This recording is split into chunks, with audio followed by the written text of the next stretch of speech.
ಎಲ್ಲರಿಗೂ ನಮಸ್ಕಾರ. ಜ್ಞಾನಾರಂಭ for education YouTube ಚಾನಲ್ಗೆ ಆತ್ಮೀಯ ಸ್ವಾಗತ. ನಿಮಗೆ ಈಗಾಗಲೇ ತಿಳಿದಿರೋ ಹಾಗೆ ಕೆಇಎ 24/11/24 ನಡೆಸಿದಂತಹ ಕೆಸೆಟ್ ಪರೀಕ್ಷೆಯ ಕೀ ಉತ್ತರಗಳನ್ನು ಪ್ರಕಟಿಸಿದ್ದು, ಈಗಾಗಲೇ ಅದಕ್ಕೆ ನಿಮಗೆ ಕಾಲಾವಕಾಶವನ್ನು ನೀಡಿದೆ ಆಬ್ಜೆಕ್ಷನ್ ಸಲ್ಲಿಸಲಿಕ್ಕೆ.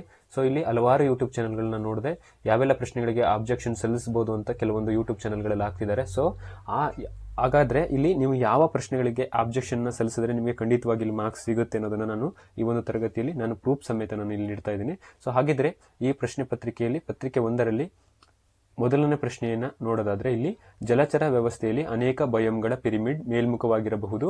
ಆಪ್ಷನ್ ಬಿ, ಶಕ್ತಿ ಪಿರಮಿಡ್ ಪರಿಕಲ್ಪನೆಯು ಜೈವಿಕ ವರ್ಧನೆಯ ವಿದ್ಯಮಾನವನ್ನು ವಿವರಿಸಲು ಸಹಾಯ ಮಾಡುತ್ತದೆ. ಇಲ್ಲಿ ಆಯ್ಕೆಗಳನ್ನು ಕೊಟ್ಟಿದ್ರು. ಆಪ್ಷನ್ 1ರಲ್ಲಿ ಹೇಳಿಕೆ ಎ ಸರಿಯಾಗಿದೆ, ಆಪ್ಷನ್ 2ರಲ್ಲಿ ಹೇಳಿಕೆ ಬಿ ಸರಿಯಾಗಿದೆ, ಆಪ್ಷನ್ 3ರಲ್ಲಿ ಹೇಳಿಕೆ ಎ ಮತ್ತು 2 ಸರಿಯಾಗಿ, ಬಿ 2 ಸರಿಯಾಗಿದೆ, ಆಪ್ಷನ್ 4ರಲ್ಲಿ ಹೇಳಿಕೆ ಎ ಅಥವಾ ಬಿ 2 ಸರಿ ಇಲ್ಲ ಅಂತ ಹೇಳಿ ಕೊಟ್ಟಿದ್ರು. ಸೊ ಇಲ್ಲಿ ಇದನ್ನ ನೋಡೋದಾದ್ರೆ ಇಲ್ಲಿ ಕೆಇಎ ಪ್ರಕಟಿಸಿದಂತಹ ಉತ್ತರ ಯಾವುದಾಗಿತ್ತು ಅಂದ್ರೆ ಹೇಳಿಕೆ ಬಿ ಮಾತ್ರ ಸರಿಯಾಗಿದೆ. ಸೊ ಇಲ್ಲಿ ಸ್ಟೇಟ್ಮೆಂಟ್ ಬಿ ಈಸ್ ಕರೆಕ್ಟ್ ಅಂತ ಕೊಟ್ಟಿದ್ರು. ಸೊ ಇಲ್ಲಿ ಇದಕ್ಕೆ ನಾವು ಪ್ರೂಫ್ ಅನ್ನು ನೋಡೋದಾದ್ರೆ ಇಲ್ಲಿ ಜಲಚರ ವ್ಯವಸ್ಥೆಯಲ್ಲಿ ಅನೇಕ ಬಯೋಮ್ಗಳ ಪಿರಮಿಡ್ ಮೇಲ್ಮುಖವಾಗಿರಬಹುದು ಅಲ್ವಾ. ಸೊ ಇದನ್ನ ನಾವು ನೋಡೋದಾದ್ರೆ ಇಲ್ಲಿ the biomass pyramid of aquatic ecosystem is inverted. So ಇಲ್ಲಿ ಅಪ್ರೈಟ್ ಅಲ್ಲ, ಇದು ಏನಾಗಿರುತ್ತೆ, ಇನ್ವರ್ಟೆಡ್ ಆಗಿರುತ್ತೆ. Here the biomass of primary producers is much less than the zooplanktons, which is less than the small fish and the big fish having maximum biomass. So ಇಲ್ಲಿ ಇದು upright ಆಗಿರಲ್ಲ, ಇದು inverter ಆಗಿರುತ್ತೆ. So ಹಾಗಾಗಿ ಮೊದಲನೇ ಹೇಳಿಕೆಯಲ್ಲಿ wrong ಆಗುತ್ತೆ. ಇದಕ್ಕೆ ಸಂಬಂಧಪಟ್ಟಂತೆ ನಾನು ಪ್ರೂಫ್ ಅನ್ನು ನಿಮಗೆ ತೋರಿಸೋದಾದ್ರೆ ಇಲ್ಲಿ NCERT ಬುಕ್ ಅಲ್ಲಿ ಕೊಟ್ಟಿರುವಂತಹ ಪ್ರೂಫ್ ಅನ್ನು ನೀವು ನೋಡಬಹುದು. ಇಲ್ಲಿ ಕೊಟ್ಟಿದ್ದಾರೆ ನೋಡಿ. ಸಮುದ್ರದ ಜಲರಾಶಿಯ ಪಿರಮಿಡ್ ಸಾಮಾನ್ಯವಾಗಿ ತಲೆ ಕೆಳಗಾಗಿರುತ್ತದೆ.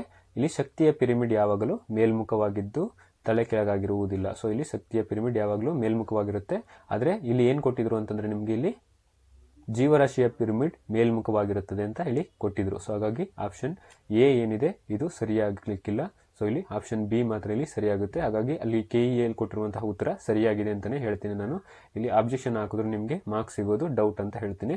ನಂತರದಲ್ಲಿ ನಾನು ನೋಡೋದಾದ್ರೆ ನಿಮಗೆ ಎರಡನೇ ಪ್ರಶ್ನೆಯನ್ನು ನೋಡೋದಾದ್ರೆ ಕೆಳಗಿನವುಗಳಲ್ಲಿ ಯಾವುವು ಬೆನ್ಸಿನ್ ಮಾಲಿನ್ಯ ಉಂಟಾಗಲು ಕಾರಣಗಳಾಗಿವೆ? ಎ, ಆಟೋಮೊಬೈಲ್ ನಿಷ್ಕಾಸ ಎಕ್ಸಾಸ್ಟ್, ಬಿ, ತಂಬಾಕಿನ ಹೊಗೆ, ಸಿ, ಮರ ಸುಡುವಿಕೆ, ಡಿ, ವಾರ್ನಿಷ್ ಮಾಡಿದ ಮರದ ಪೀಠೋಪಕರಣಗಳ ಬಳಕೆ, ಈ, ಪಾಲಿಯುರೇಥೇನ್ ಉತ್ಪನ್ನಗಳ ಬಳಕೆ. ಕೆಳಗಿನ ಆಯ್ಕೆಗಳಲ್ಲಿ ಸರಿಯಾದಂತಹ ಉತ್ತರವನ್ನು ಆರಿಸಿ ಅಂತ ಕೊಟ್ಟಿದ್ರು.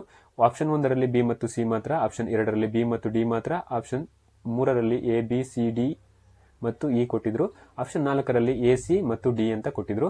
ಸೊ ಈ ಪ್ರಶ್ನೆಯನ್ನ ನಾವು ಇಂಗ್ಲಿಷ್ ಅಲ್ಲಿ ನೋಡೋದಾದ್ರೆ, so which of the following are the reasons or factors of exposure to benzene's pollution ಅಂತ ಕೊಟ್ಟಿದ್ರು. ಎ ಅಲ್ಲಿ automobile exhaust, B tobacco smoke, C wood burning, D using varnished wooden furniture, E using products made from polyurethane. So ಇಲ್ಲಿ selected the correct answer using the codes given below. Option 1 B and C only, option 2 B and D only, option 3 A, B, C, D and E, option 4 A, C and D only ಅಂತ ಕೊಟ್ಟಿದ್ರು. So ಈ ಪ್ರಶ್ನೆಯನ್ನು ನಾವು ನೋಡೋದಾದ್ರೆ ಇದು ಪ್ರಶ್ನೆ UPSC ಯಲ್ಲಿ ಕೇಳಲಾದಂತಹ 2020ರಲ್ಲಿ prelims ನಲ್ಲಿ ಕೇಳಲಾದಂತಹ ಪ್ರಶ್ನೆ ಪತ್ರಿಕೆಯ ಸೇಮ್ ಕಾಪಿ ಪ್ರಶ್ನೆ ಅಂತಾನೆ ಹೇಳಬಹುದು. ಸೊ ಇಲ್ಲಿ ಪ್ರಶ್ನೆ ಮತ್ತೆ ಆಪ್ಷನ್ ಎರಡೂ ಕೂಡ ಏನಿದೆ ಕಾಪಿ ಟು ಪೇಸ್ಟ್ ಆಗಿದೆ. ಸೊ ಸೇಮ್ ಟು ಸೇಮ್ ಏನಿದೆ ಆಸ್ ಸೇಮ್ ಅದೇನೇ ಇದೆ.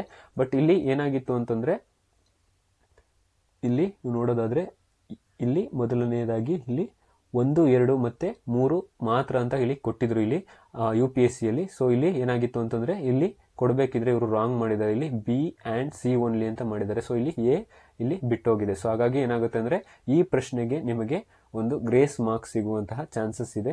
ಸೊ ಹಾಗಾಗಿ ಇದಕ್ಕೆ ನಿಮಗೆ ಗ್ರೇಸ್ ಅಂಕ ಸಿಗುತ್ತೆ ಅನ್ನೋದಕ್ಕೆ ನಾನು ಹೇಳ್ತೀನಿ ಕನ್ಫರ್ಮ್ ಆಗಿ. ಸೊ ಈ ಪ್ರಶ್ನೆಗೆ ನಿಮಗೆ ಗ್ರೇಸ್ ಅಂಕ ಖಂಡಿತವಾಗಿ ಸಿಗುತ್ತೆ, ಯಾಕಂದ್ರೆ ಇಲ್ಲಿ ಆಪ್ಷನ್ ಅನ್ನೇ ಮಿಸ್ ಮಾಡಿದ್ದಾರೆ. ಸೊ ಹಾಗಾಗಿ ನಂತರದಲ್ಲಿ ನೋಡೋದಾದ್ರೆ ಸೊ ಇದಕ್ಕೆ ಪ್ರಶ್ನೆಗೆ ಇಲ್ಲಿ ಕೊಟ್ಟಿರುವಂತಹ ಆನ್ಸರ್ನ ನೀವು ನೋಡಬಹುದು. ಇಲ್ಲಿ ಆಪ್ಷನ್ 1, 2 ಅಂಡ್ 3 ಓನ್ಲಿ ಅಂತ ಕೊಟ್ಟಿದ್ದಾರೆ. ಸೊ ಇಲ್ಲಿ ನೋಡೋದಾದ್ರೆ 1, 2 ಅಂಡ್ 3 ಓನ್ಲಿ. ಸೊ ಇದು ಸರಿಯಾದಂತ ಉತ್ತರ ಆಗ್ಬೇಕಿತ್ತು ಇಲ್ಲಿ. ಸೊ ಇವರು ಆಪ್ಷನ್ ಅಲ್ಲೇ ಎ ಅನ್ನು ಮಿಸ್ ಮಾಡಿರೋದ್ರಿಂದ ಇದಕ್ಕೆ ನಿಮಗೆ ಗ್ರೇಸ್ ಅಂಕ ಸಿಗುತ್ತೆ.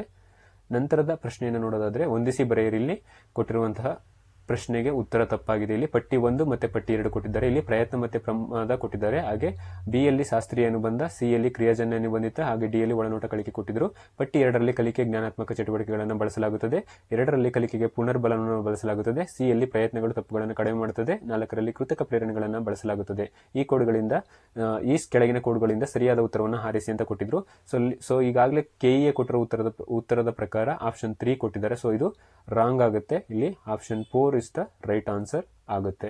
ಸೊ ಇಲ್ಲಿ ಯಾಕೆ ಆಪ್ಷನ್ 4 ರೈಟ್ ಆಗುತ್ತೆ ಅಂತಂದ್ರೆ ಇಲ್ಲಿ ಪ್ರಯತ್ನ ಮತ್ತೆ ಪ್ರಮಾದ ಕಲಿಕೆ ಬಂದು ಪ್ರಯತ್ನಗಳು ತಪ್ಪುಗಳನ್ನು ಕಡಿಮೆ ಮಾಡುತ್ತವೆ. ಇದು ಸರಿ ಇದೆ. ಸೊ ಇಲ್ಲೂ ಕೂಡ ಸಿ ಇದೆ, ಇಲ್ಲೂ ಕೂಡ 3 ಇದೆ. ಆಪ್ಷನ್ ಎಗೆ 3 ಕೊಟ್ಟಿದ್ದಾರೆ. ನಂತರದಲ್ಲಿ ಶಾಸ್ತ್ರೀಯ ಅನುಬಂಧ ಬಂದು ಎಲ್ಲಿ ಬರುತ್ತಪ್ಪ ಅಂದ್ರೆ ಕೃತಕ ಪ್ರೇರಣೆಗಳನ್ನ ಬಳಸಲಾಗುತ್ತದೆ. ಇಲ್ಲಿ ಶಾಸ್ತ್ರೀಯ ಅನುಬಂಧನ ಕಲಿಕೆಯಲ್ಲಿ ಕೃತಕ ಪ್ರೇರಣೆಗಳನ್ನ ಬಳಸಲಾಗುತ್ತೆ. ಸೊ ಇದಕ್ಕೆ ನಾನು ಎಕ್ಸಾಂಪಲ್ ನ ಕೊಡೋದಾದ್ರೆ ನೋಡಿ, ಇಲ್ಲಿ ಕಂಡೀಷನ್ ಕ್ಲಾಸಿಕಲ್ ಕಂಡೀಷನ್ ಬಂದು ನಿಮಗೆ ಇಲ್ಲಿ classical condition also explain how to people animals learns by associated to stimuli. So ಹಾಗಾಗಿ ಇಲ್ಲಿ ಏನಾಗುತ್ತೆ, ಇಲ್ಲಿ ಆರ್ಟಿಫಿಷಿಯಲ್ ಸ್ಟಿಮ್ಯೂಲ್ ಇಸ್ ಯೂಸ್ಡ್. ಇಲ್ಲಿ ಸ್ಟಿಮ್ಯೂಲ್ ಅನ್ನು ನಾವು ಯೂಸ್ ಮಾಡ್ತೀವಿ. ಸೊ ಹಾಗಾಗಿ ಆಪ್ಷನ್ ಬಿ ಗೆ ಇಲ್ಲಿ 4 ಸರಿಯಾದಂತಹ ಉತ್ತರ ಆಗುತ್ತೆ. ಸೊ ಇಲ್ಲಿ ಆಪ್ಷನ್ 4ರಲ್ಲಿ ಮಾತ್ರ ಇಲ್ಲಿ ಆಪ್ಷನ್ ಬಿ ಗೆ ಇರುವಂತಹ ಉತ್ತರ 4 ಬರಬೇಕು. ಸೊ ಇಲ್ಲಿ ಬಿ ಗೆ ಇಲ್ಲಿ 2 ಕೊಟ್ಟಿದ್ದಾರೆ. ಸೊ ಇದು ರಾಂಗ್ ಆಗುತ್ತೆ. ಹಾಗೆ ಅದೇ ರೀತಿ ಅಪರೆಂಟ್ ಕಂಡೀಷನಿಂಗ್ ಬಂದ್ರೆ ಇಲ್ಲಿ ನೀವು ನೋಡಬಹುದು, apparent condition is a learning theory that uses rewards and punishments to modify behaviour. So ಇಲ್ಲಿ ರೀಇನ್ಫೋರ್ಸ್ಮೆಂಟ್ ಬರೋದು ಎಲ್ಲಿ ಬರುತ್ತೆ ಅಂತಂದ್ರೆ ಅಪರೆಂಟ್ ಕಂಡೀಷನಿಂಗ್ ಅಲ್ಲಿ ಬರುತ್ತೆ. ಸೊ ಇಲ್ಲಿ ರೀಇನ್ಫೋರ್ಸ್ಮೆಂಟ್ ಎಲ್ಲಿದೆ? ಸೊ ಇಲ್ಲಿ ಸಿ ಗೆ ಏನಾಗಬೇಕು, 2 ಆನ್ಸರ್ ಸರಿಯಾಗಬೇಕು. ಇಲ್ಲಿ ಸಿ ಗೆ 2 ಎಲ್ಲಿದೆ? ಸೊ ಇದು ಸರಿಯಾದಂತ ಉತ್ತರ ಆಗುತ್ತೆ. ಸೊ ಹಾಗಾಗಿ option 4 is the correct answer. ಇಲ್ಲಿ ರಾಂಗ್ ಆಗಿರುವಂತಹ ಕೀ ಉತ್ತರವನ್ನು ಕೊಟ್ಟಿದ್ದಾರೆ. ಇಲ್ಲಿ ನಿಮಗೆ ಈ ಒಂದು ಪ್ರಶ್ನೆಗೆ ನಿಮಗೆ 1 ಅಂಕ ಖಂಡಿತ ಸಿಗುತ್ತೆ. ಸೊ ಇಲ್ಲಿ ಒಂದು ಪ್ರಶ್ನೆಗೆ 2 ಅಂಕ ನಿಮಗೆ ಪ್ಲಸ್ ಆಗುತ್ತೆ. ಈ ಆಪ್ಷನ್ಗೆ ಹಾಕಿರೋರ್ಗೆ ಮಾತ್ರ ಸಿಗುತ್ತೆ ಮಾರ್ಕ್ಸ್. ಸೊ ಇಲ್ಲಿ ಆಪ್ಷನ್ 3 ಹಾಕಿರೋರಿಗೆ ಇಲ್ಲಿ ರಾಂಗ್ ಆಗುತ್ತೆ. ಇಲ್ಲಿ ನೀವು ಇಲ್ಲಿ 2 ಮಾರ್ಕ್ಸ್ ಅನ್ನು ಕಳ್ಕೊಂತೀರಾ. 3 ಹಾಕಿರೋರು 4 ಹಾಕಿರೋರಿಗೆ ಇಲ್ಲಿ ನಿಮಗೆ 2 ಅಂಕ ಪ್ಲಸ್ ಆಗುತ್ತೆ. ನಂತರದ ಪ್ರಶ್ನೆಯನ್ನು ನೋಡೋದಾದ್ರೆ, ಅರಿಸ್ಟಾಟಲ್ನ ಮಾದರಿ ಸಂವಹನದ ಅಂಶಗಳು ಯಾವುವು?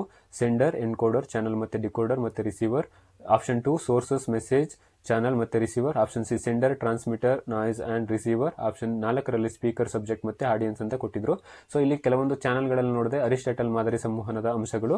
ಇಲ್ಲಿ option 2 sources, message, channel and receiver ಬರಬೇಕು ಅಂತ ಹೇಳ್ತಿದ್ದಾರೆ. ಸೊ ಇದು ತಪ್ಪಾದಂತಹ ಉತ್ತರ. ಸೊ ಇಲ್ಲಿ ಕೆಇ ಏನ್ ಪ್ರಕಟಿಸಿದೆ, ಸ್ಪೀಕರ್, ಸಬ್ಜೆಕ್ಟ್ ಅಂಡ್ ಆಡಿಯನ್ಸ್ ಏನಿದೆ ಇದು ಕರೆಕ್ಟ್ ಆದಂತಹ ಉತ್ತರ. ಇದಕ್ಕೆ ಇಲ್ಲಿ ನಾವು ನೋಡೋದಾದ್ರೆ Aristotle model of the communication speaker, speech, audience and effect. So ಇಲ್ಲಿ speaker, speech, audience and effect. So ಇಲ್ಲಿ ಆಡಿಯನ್ಸ್ ಬರುತ್ತೆ. ಸೊ ಸ್ಪೀಕರ್ ಮತ್ತೆ ಆಡಿಯನ್ಸ್ ಬರೋದು ಇಲ್ಲಿ ಅರಿಸ್ಟಾಟ್ ಮಾಡೆಲ್ ಅಲ್ಲಿ. ಸೊ ಹಾಗಾಗಿ ಆಪ್ಷನ್ 4 ಏನಿದೆ ಇಲ್ಲಿ ಕೆಇಎ ಪ್ರಕಟಿಸಿರುವಂತಹ ಉತ್ತರ ಏನಿದೆ ಇದರಲ್ಲಿ ಯಾವುದೇ ಚೇಂಜಸ್ ಆಗಲ್ಲ. ಸೊ 4 ಇದು ರೈಟ್ ಆನ್ಸರ್ ಆಗಿದೆ. ಸೊ ಇವಿಷ್ಟು ಕೂಡ 4 ಪ್ರಶ್ನೆಗಳಲ್ಲಿ ನಿಮಗೆ 2 ಪ್ರಶ್ನೆಗಳಿಗೆ ನಿಮಗೆ ಇಲ್ಲಿ ಕಂಡೀಷನ್ ಟ್ರಯಲ್ ಅಂಡ್ ಎರರ್ ಏನಿದೆ ಈ ಒಂದು ಪ್ರಶ್ನೆಗೆ ನಿಮಗೆ 1 ಅಂಕ ಸಿಗುತ್ತೆ. ಒಂದು ಪ್ರಶ್ನೆಗೆ ಉತ್ತರ ಅಂತಂದ್ರೆ 2 ಅಂಕ ಸಿಗುತ್ತೆ. ನಂತರ ಇಲ್ಲಿ ಇದಕ್ಕೆ ನಿಮಗೆ 1 ಗ್ರೇಸ್ ಸಿಗುತ್ತೆ ಅಂತ ಹೇಳ್ತೀನಿ. ಸೊ ಇನ್ನ ಉಳಿದಂತೆ ಇಲ್ಲಿ ಬಯೋಮ್ಗಳಿಗೆ, ಜೀವರಾಶಿಗಳಿಗೆ ಸಂಬಂಧಪಟ್ಟಂತ ಕೊಟ್ಟಿದ್ದಂತಹ ಪ್ರಶ್ನೆಗಳಿಗೆ ಇಲ್ಲಿ ಹೇಳಿಕೆ ಏನು 2 ಕೊಟ್ಟಿದ್ದಾರೆ. ಇದು ಸರಿಯಾಗಿರುತ್ತೆ. ಸೊ ಹಾಗಾಗಿ ಇದರಲ್ಲಿ ಯಾವುದೇ ಚೇಂಜಸ್ ಇರೋದು ಡೌಟ್ ಅನ್ಸುತ್ತೆ ನನ್ನ ಪ್ರಕಾರ. ಸೊ ನಂತರದಲ್ಲಿ ಕೊನೆ ಅರಿಸ್ಟಾಟಲ್ ರವರ ಕಮ್ಯುನಿಕೇಶನ್ ಮಾಡೆಲ್ನ ಎಲಿಮೆಂಟ್ಸ್ ನ ನೋಡೋದಾದ್ರೆ ಸೊ ಇದು ಕೂಡ ಸರಿ ಇದೆ. ಸೊ ಹಾಗಾಗಿ ನಿಮ್ಗೆ ಇಲ್ಲಿ 1 ಪ್ರಶ್ನೆಗೆ ಇಲ್ಲಿ ಚೇಂಜ್ ಆಗುತ್ತಾ ಆನ್ಸರು, ಕೀ ಆನ್ಸರು. ಹಾಗೆ 1 ಪ್ರಶ್ನೆಗೆ ಇಲ್ಲಿ ಗ್ರೇಸ್ ಅಂಕ ಸಿಗುತ್ತೆ. ಸೊ ಇದಿಷ್ಟು ಕೂಡ ಈ ಒಂದು ತರಗತಿಯ ಪ್ರಮುಖ ಅಂಶಗಳಾಗಿತ್ತು. ಇನ್ನು ಯಾರೆಲ್ಲ ನಮ್ಮ ಚಾನಲ್ಗೆ ಸಬ್ಸ್ಕ್ರೈಬ್ ಆಗಿಲ್ಲ ದಯವಿಟ್ಟು ಸಬ್ಸ್ಕ್ರೈಬ್ ಆಗಿ, ಹಾಗೆ ನಿಮ್ಮ ಸ್ನೇಹಿತರಿಗೆ ಹೆಚ್ಚಿನ ಸಂಖ್ಯೆಯಲ್ಲಿ ಶೇರ್ ಮಾಡಿ ಅಂತ ಹೇಳ್ತಾ ಈ ಒಂದು ತರಗತಿಯನ್ನು ಮುಗಿಸ್ತಾ ಇದ್ದೀನಿ. ನಂತರ